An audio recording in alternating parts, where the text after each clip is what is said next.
allude to your next book. So tell us about what you have coming up with new books or events. Well, I did get offered a second book deal, which was wonderful. I was very excited for that. That one, it's obviously genealogy, but it'll have a World War II angle. And I'm fascinated by all things World War II. So I am very, very much looking forward to finishing that and doing more research. And I don't know when it will come out yet, but that is what I'm working on right now. And then I've got several more ideas for future books that we'll have to wait and see. As far as book signings and all of that, I'm going to be doing some book clubs, but yeah, it's been a whirlwind and so much fun. As you know, I'm a debut author, so this is my first time to do all of this stuff, and it's just a blast. I've been on Writer Types very briefly, but y'all are technically my very first podcast as far as being interviewed, so it's very exciting. Very cool. We're very happy to have you. Yeah. Thank you so much. I love it. I've listened many times to the podcast, and I love it. It's been fantastic. Oh, thank you. We really appreciate that. Now, if people want to check you out, where should they go? They should go to scperkins.com, and then my handle everywhere, Twitter, Instagram, and Facebook, is at scperkinswriter. So that is me. That is where I am. Awesome. We will update our show notes with that information. Stephanie, we thank you so much for being on the show. So happy to be here. It was wonderful. Thank you. And when your next book comes out, let us know, and we will definitely give it a shout out and mention it anywhere we can. I would love that. Thank you so much. And are y'all going to be at VoucherCon? No, we have these things called real jobs that we can't travel that far away yet, but we're hoping to maybe next year. Oh, well, good. Well, hopefully I'll see you again at Malice next year. Oh, you definitely will. Perfect. Well, thank you so much again. It was really wonderful speaking with y'all. All right, Stephanie, you enjoy the rest of your day. You too. Bye-bye. Bye-bye. I enjoyed S.E. Perkins' book. Oh, my goodness, yes. I was the first one to discover her book when we were invited to Malice. I started going down through the list. To be honest, a lot of them have the same theme. Well, when I got to S.C. Perkins, I was like, that's a little different. So I picked it up to read it, and I couldn't put it down. It was a fun read, and it was very interesting the way she wove in genealogy. And she had two mysteries that were intertwined with each other, and I really enjoyed it. Yes, that was a good book. You recommended it to Kathy and I. We got it read, and that's when we decided we've got to talk to this woman. Then we were very fortunate that we got to meet her in person at Malice, and she was delightful. Now be sure and visit her website at scperkins.com. You can follow her on Twitter, Instagram, Goodreads, Facebook at SC Perkins Writer. And we wish her all the best. Now, we were very pleased when we were at Malice this year. We were invited to a media mixer, which paired up authors and media people, and I guess they consider us media people, so that still blows my mind. It does me. I was very lucky to be paired up with Leslie Karst, who is our next interview, and she was delightful. We had a lovely evening talking about books, our favorite things, and we had a lovely talk. Those two were off in a corner all night and just laughing and having the best time. Leslie Karst is the daughter of a law professor and a potter. She learned early during family dinner conversations the value of both careful analysis and the arts, ideal ingredients for a mystery story. Putting together this early education to good use, she now writes the Sally Solari Mysteries. There are 4 books in her series: Dying for a Taste, A Measure of Murder, Death al Fresco, Murder from Scratch. This is a culinary series set in Santa Cruz, California. Leslie is an ex-lawyer like her sleuth, Sally Solari. Leslie also has degrees in English literature and the culinary arts. She now spends her time cooking, singing alto in her local chorus, gardening, cycling, and of course writing. Leslie and her wife and their Jack Russell, Mix, split their time between Santa Cruz and Hilo, Hawaii. Welcome, Leslie. We are pleased to welcome Leslie Karst, who is the author of the Sally Solari Mystery Series. Welcome, Leslie. And thank you for inviting me. I'm so excited to be here with the dark and stormy gals. After meeting you at Malice, I can recognize some of you in Sally. Is she actually based on you or another person? I think anybody who writes in the first person, as I do, it's difficult not to have the person be a lot of you. I mean, I suppose if you write a serial killer who's a sociopath, hopefully that's not true. Sally's pretty nice, so I don't mind having a lot of me and Sally. Like her, I'm an ex-lawyer who didn't really relish my job as an attorney. We're both obsessed with food. We're both recreational cyclists and love dogs and opera and Elvis Costello and Giants baseball and single-barrel bourbons, of course. And yes, Anne, you remember that from Malice. Yes.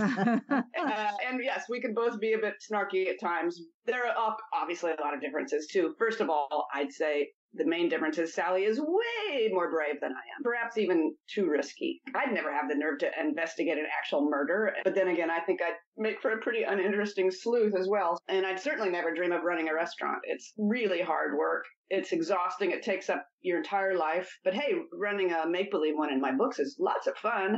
But I think one of the best parts about writing fiction is you get to give your characters all the traits and possessions you don't have, but that you wish you did. So Sally is tall and lanky, and she has a cool 57 T-Bird convertible, and she's Italian, and so, that's really fun. So it's a mix. I'd say kind of. That's the short answer. Yeah. Good answer. Well, the tall part you didn't put yourself in. That's my point, yes. Since I always wanted to be tall and skinny, and I always wanted a T-Bird, I gave those two things to Sally. Very good. In your books, you include some wonderful recipes, and we were just curious, what is Leslie Karst's signature dish? As you might know, I went to culinary art school back when I was actually working as a lawyer, which was, it was so fun learning about sauces and French food and everything. And that was back in the 90s. I used to do a lot of French cooking, and I experimented with different sauces, and I was very adventurous. But as I've aged and gotten more lazy, I do less and less of that. I can definitely still whip up a béarnaise sauce and do all that. But I gotta admit that these days I tend to do simpler meals. One of my favorite things to do is just throw everything in the oven. You do a roast chicken and roast vegetables. As you might know, if you roast vegetables, it caramelizes them and it brings out the natural sweetness in them. And then roast potatoes, and that's so easy. I was thinking about this. I think it might be, I live in California, and Mexican food here is very popular. I grew up with it, and I love it. And I throw a lot of parties. And one of my favorite things to do for a party is to do pulled pork tacos, which it sounds really complicated, but it's really easy. You just take a pork shoulder. I don't know if you want the recipe or not. Sure. With cumin and garlic and salt and pepper and cayenne pepper, and you wrap it up in foil, and you roast it for like 5 hours at a low temperature until it's falling off the bone. And then you pull it apart, and you serve that with all the fixins for tacos, and it's so delicious. Maybe that's my signature. My mouth is watering. You have to come visit me in California. I'll make it. Oh, we would love to. The recipes you include in your books sound marvelous. Do you think you'll be tempted to write a cookbook? I don't have enough yet. I think there have been 4 in each book, so there's only 16 at this point, which isn't enough for a full cookbook. You must know more. And if you include all the blog posts I've done over the years, there are a lot of dishes in the books that don't make it to the recipes at the end. As I'm writing the book, I'll have a scene where Sally's in the Gauguin kitchen. I consult charts and things that show what are the seasonal vegetables and fruits and fish that happen that time of the year, because Gauguin, the restaurant's into having local and in-season food. And so I'll come up with ideas off the top of my head, like, maybe I should have a grilled salmon with lime tequila sauce or something. Yeah, my brain's on Mexican right now. So I'll do a little research about it, and then I'll write that scene. And then I've got all these scenes in the book that have all these different foods that I've invented, recipes. And so then I go through and I decide which ones I want to use for the actual recipe. If I went through and got all the dishes that I've made up, I could do one. So, hey, are you offering me a publishing contract? No, but we'd be willing to taste test anything you come up with. They're actual restaurants based on Solari's or Gauguin's? Yeah, both those restaurants. For the listeners who haven't read the book, Solari's is the restaurant which is owned by my character's father. It was the family restaurant that she grew up in, and it's out on the Santa Cruz Wharf. It's an Italian seafood restaurant, and it's loosely based on an actual restaurant called Gilda's. It's still there, and it was started by the Solari family. Is based on the actual fact. There are a whole bunch of Italian families that moved to Santa Cruz in the late 1800s from northern Italy. One of those most well-known families is the Stagnaros. In fact, that Stagnaro was the first one that came. Gilda was his grandniece or something anyway. So it is loosely based on that, and especially the bar, which I've known to frequent, especially in my younger days. And then Gauguin, which is the restaurant that Sally inherits in the first book when her Aunt Letta is found stabbed to death in the garde-manger of the restaurant. Poor Aunt Letta. It's a trendy French-Polynesian restaurant, and part of the backdrop of these stories is the tension that causes in Sally's family, because her father is upset that Sally no longer, she had quit working as an attorney to come help her dad run Solari's after her mother passed away. That's when the book opens. That's what's happened. And in the first chapter, Sally's aunt, who owns this other restaurant, dies, and Sally finds out that she's inherited Gauguin. And so the fact that she's now running this more snooty restaurant, there's a lot of tension in the family because her dad's feelings are hurt, and he feels like she's sort of looking down on her Italian heritage. Anyway, Gauguin is also loosely based on a restaurant that I adore in Santa Cruz called Oswald. It's not French Polynesian, but it's a more high-end, fancy restaurant with white tablecloths and that kind of thing, and I like it. So once again, the answer is kind of. Very good. Does Sally's Santa Cruz mimic the real Santa Cruz? Absolutely. That is a definite yes, not a kind. I've been in Santa Cruz since 1974. I moved up here from Southern California to go to the university here, UCSC. Go banana slugs. And I think of my book as sort of a love letter to Santa Cruz, and the town is almost another character in the books. When I first moved here in 74, the university had only been in existence for like 7 years. Santa Cruz had long been a sleepy beach community, and it was home to the Italian fishermen, like I talked about, and ranchers and farmers, and then also vacationers who would come for the summer, and they were drawn by our beautiful redwood forests here, and we have a very famous boardwalk.